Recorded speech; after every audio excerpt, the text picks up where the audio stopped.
What's good, what's good? Leverson on represents. What's happening? Assalamu alaikum. How's it going, brothers? And I'm Yo, what's good?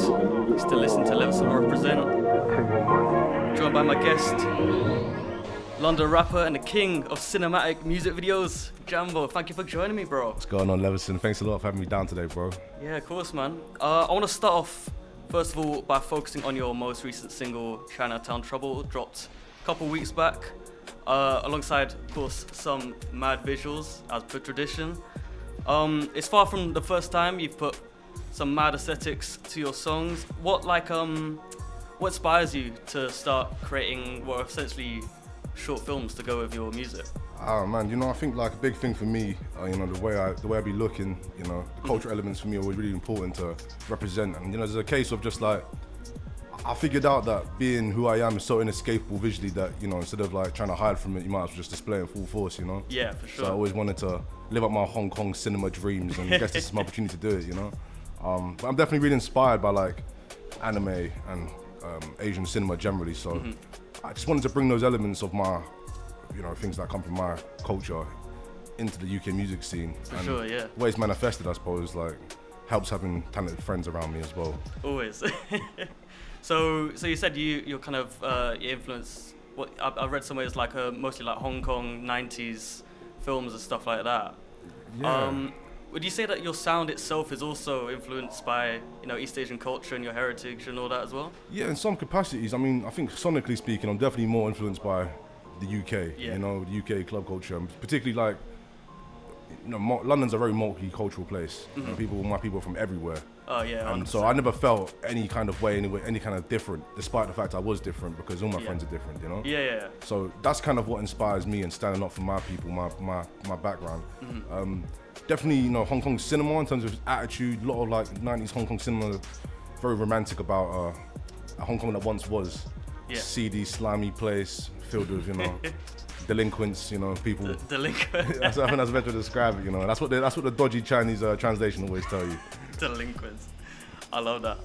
So, I mean, what was your kind of musical upbringing? Like, what sounds did you have growing up, either listening yourself or just your surroundings? So yeah, I mean, a lot of people get their music from their parents. My mum didn't listen to music at all, She was a refugee from a country that was, they banned music, so she didn't grow up listening to music, So for me, my entire musical background really came from my cousins. My mum's the youngest of 9. Yeah. I'm the youngest of 4, Wow. so I had a lot of older cousins giving me Yeah. pirate radio rips and introduced me to the UK garage and things like this from a very young age, and that's what they were into. So definitely that was being my primary sort of thing I reached out to. But over the years, I just eventually became a big fan of music generally. People know that I listen to a lot of bands, I listen to a lot of dance music, I listen to a lot of music from other countries around the world. Yeah. Which I'm hoping we can show tonight as well. Yeah, for sure. I mean, like which artists would you say are kind of the top ones who have kind of directly influenced your sound and your overall vibe? If you could name, yeah, definitely, like a few, yeah. I mean, like early DEE, Dizzy Rascal, a lot of the grime legends, Yeah. Producers like Iron Soul, yeah, like a whole wealth of criminal. I think anyone that grew up in that generation has heroes, Dot Rotten. Yeah. A lot of these rappers have really influenced me in terms of what I want to rap about, the style. There's almost too many to mention influences. It's all just mashed into one giant melting pot at the time. Did you watch like Lord of the Mics and stuff Course, when you were bro. younger? Yeah, Of course, bro. Yeah, I was super into all the DVDs and I have a whole collection. Yeah, you have the bootlegs or the originals. I'm gonna be honest to anyone who was making them. I got the rip. I got the rip. A rip of a rip of a rip. Yeah, exactly. Yeah, I got the 6th generation rip, man. So you can't even tell who's rapping at that point. It's that blurry. Yeah, exactly. Yeah, it went 240 to 120, like. Shambles, bro. But on the subject of your kind of music taste and inspirations, obviously you got a segment called Rediscovery where I ask you for an old song that you've been loving for a long time and one that you've discovered recently. And we'll kick off with your old song because, I mean, it took me by surprise big time. I wasn't expecting Georges Ben to come up on this. He chose his 1970 song Telegenia. It's not the most well known of his tracks. What kind of draws you to? I mean, I'll be honest with you, man. Yesterday, I think I was trying to think of what tune should I tell Leverson that inspires me in the past, and the sun was out. Everyone in London knows what we're like when the sun comes out. So I just started feeling sunny Brazil. I visited Brazil a few years ago. That definitely inspired me in a lot of ways. Baile funk music, but also the old stuff. They're very musical people. So for me, it's just a tune that like very much reminds me of summertime. And I'll be honest with you, it's a tune I've listened to consistently over the last 5-10 years of my life. For real? Yeah, You're single-handedly racking up the plays on Spotify. I think so, yeah. I think trends come and go, but it turns out Brazilian... But Jorge Ben stays. Yeah, Brazilian MPB stays forever, man, I'm telling you. Alright, cool, let's run up that track. Terezinha, Jorge Ben. What a wicked tune. We love that. Big vibes. And your recent discovery that you sent through was another Brazilian joint, the Quando DJ Toca by FBC and Vo, which we were just talking about. We've already got some more FBC and Vo coming up later in the show. This tune is from their amazing 2021 album Baile, which people who are listening, if you ain't checked it out, check out now. It's got such a nice kind of 80s inspired sound to it. It's very, very, very summery, like you said the other one was. What draws you to this song, and how did you discover these guys in the first place? I'm really feeling like these guys are kind of the hot topic right now. I'm seeing them, I'm hearing about them everywhere. I'm seeing them later this month actually. The Jazz Cafe. For me, I feel like this is a bit of a throwback in terms of like how Baile funk even sounds, So by the time I even like picked up on Baile funk, people were telling me that this kind of sound was the vintage Baile funk sound. This is my understanding of it, kind of what I imagine they were playing more akin to what they were playing in the 90s in Rio or whatever. Sao Paulo, sorry. And yeah, I think this is just a vibe, I feel like there's a lot of similarities between Baile funk and grime, and essentially it's always been kids making music for kids on kind of bootleg systems, trust. And Baile funk definitely has that spirit with the MC culture, and additionally, like it's like for me the most similar genre I found to grime. I think that's fair, it's for the party, there's like an MC toasting the dance kind of culture to it. I know this tune just makes you want to dance in the sun, They got the vibe correct, you don't have to overthink it sometimes. 100%. Well, let's run that up right now. Quando DJ Toca in FBC, Vo, and Uana. What beautiful summer tunes, summer vibes, perfect for today. I mean, even though the blinds are closed, we're still feeling the summer energy in the studio. Another thing that was a big vibe was your debut EP, Yellow Peril, came out last year. Shout out to my boy Ricardo for actually introducing me to that, like not long after it came out.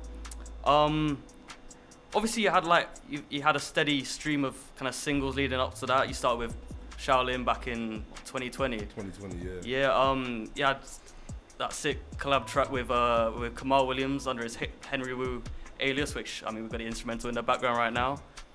And obviously wavy videos again to go with it all. Looking back to it now, a year on, what was your favorite part of the kind of makings of that EP, and like which elements are you most proud of from it?